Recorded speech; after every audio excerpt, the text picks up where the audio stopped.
तो चलिए आज बात करते हैं भारत की प्राचीन सिद्ध परंपरा के दो बहुत ही खास आचार्यों की। एक ऐसी कहानी जहां दो रास्ते आपस में जुड़े हुए हैं और जिन्होंने मिलकर भारतीय दर्शन को एक नई दिशा दी। तो ये बात है लगभग 840 ईस्वी की, यानी आज से कोई 1200 साल पहले, जब भारत आप कह सकते हैं कि आध्यात्मिक और दार्शनिक विचारों का एक बहुत बड़ा गढ़ था। तो इस पूरे सफर में हम क्या-क्या देखने वाले हैं? सबसे पहले तो हम इन दोनों महान हस्तियों को जरा करीब से जानेंगे।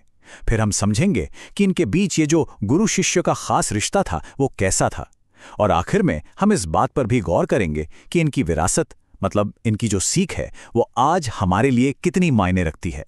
तो आइए शुरू करते हैं। ये सिद्ध परंपरा आखिर थी क्या और कैसे कैसे इन दो महान लोगों की जिंदगियां इस परंपरा में एक दूसरे के साथ जुड़ गईं? देखिए, एक तरफ थे डोम्बिपा, एक राजकुमार जिनका जन्म तो महलों में हुआ, लेकिन दिल बसता था कविता में। और दूसरी तरफ थे विरूपा, एक घुमंतू योगी जो ज्ञान की तलाश में कह सकते हैं दर दर भटकते थे। मतलब दो बिल्कुल अलग दुनियाएं, दो बिल्कुल अलग लोग। तो चलिए सबसे पहले बात करते हैं डोम्बिपा की। उनका व्यक्तित्व ना बहुत दिलचस्प था। वो सिर्फ एक राजकुमार या कवि नहीं थे, बल्कि उनकी शख्सियत में कई परतें थी जो उन्हें बहुत खास बनाती थी। जैसा कि हमने देखा, डोम्बिपा मगध के एक बड़े क्षत्रिय राजवंश से थे, लेकिन उनकी किस्मत में राजपाट चलाना नहीं लिखा था, बल्कि ज्ञान के रास्ते पर चलना लिखा था। और इस रास्ते पर उन्हें विरूपा और विणापा जैसे महान गुरुओं का साथ मिला, जिसने आप कह सकते हैं कि उनकी पूरी जिंदगी ही बदल दी। जरा सोचिए, उन्होंने कुल 21 रचनाएं लिखीं। 21! उस जमाने में जब ज्ञान को फैलाना आज जैसा आसान बिल्कुल नहीं था। ये नंबर ही अपने आप में बताता है कि वो कितने बड़े विद्वान थे और उनकी रचनात्मकता कितनी गहरी थी। अगर उनकी कुछ मशहूर रचनाओं की बात करें तो उनमें डोम गीतिका, योगचर्या और अक्षर द्विकोपदेश शामिल हैं। अब देखिए, इन नामों से ही पता चलता है कि उनका ज्ञान सिर्फ कविता तक ही सीमित नहीं था, बल्कि वो योग और दर्शन की गहराइयों में भी उतरे हुए थे। देखिए, आचार्य विश्वनाथ प्रसाद मिश्र ने डोम्बिपा की शायरी के बारे में एक बहुत खूबसूरत बात कही है। वो कहते हैं कि डोम्बिपा की कविता में सरसता, मतलब एक मिठास थी, और साथ ही एक उपदेश भी था। उनकी कविता सिर्फ सुनने में अच्छी नहीं लगती थी, बल्कि वो रूह को भी कुछ सिखाती थी। चलिए अब कहानी में मिलते हैं हमारे दूसरे किरदार योगी विरूपा से। वो नालंदा जैसे महान ज्ञान केंद्र से जुड़े थे और एक ऐसे घुमंतू आचार्य थे जिनकी यात्राओं के किस्से मशहूर हो गए। उनका जो मुख्य साधना केंद्र था वो था नालंदा। और हम सब जानते हैं कि नालंदा उस समय सिर्फ भारत का ही नहीं, बल्कि पूरी दुनिया का सबसे बड़ा और प्रतिष्ठित विश्वविद्यालय था।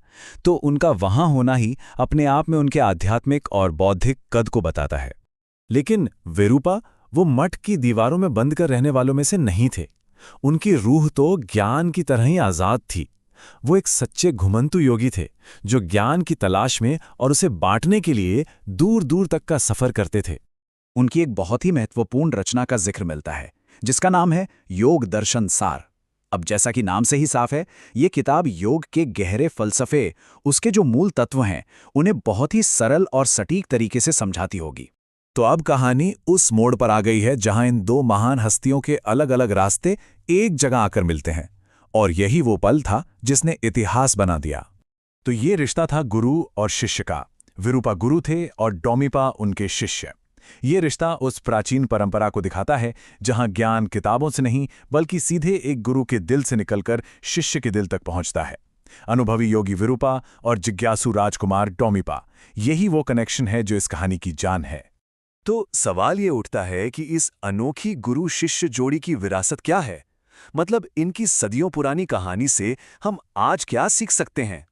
सबसे बड़ा सबक तो यही है, विरूपा और डोम्बिपा का जो रिश्ता था ना, वो हमें गुरु शिष्य परंपरा की ताकत को दिखाता है। ये बताता है कि सच्चा ज्ञान सिर्फ किताबों में नहीं मिलता, बल्कि वो एक गुरु के मार्गदर्शन, उनके तजुर्बे से मिलता है। ये एक बहुत ही व्यक्तिगत, एक पर्सनल कनेक्शन था। और यहीं पर यह कहानी हमें आज के लिए एक बहुत गहरे सवाल के साथ छोड़ जाती है। सोचिए, आज का दौर इंफॉर्मेशन का दौर है। इंटरनेट पर एक क्लिक में हर जानकारी मौजूद है। तो ऐसे में क्या उस ज्ञान की आज भी कोई कीमत है जो सीधे एक इंसान से दूसरे इंसान तक पहुंचता है? इस पर सोचिएगा जरूर।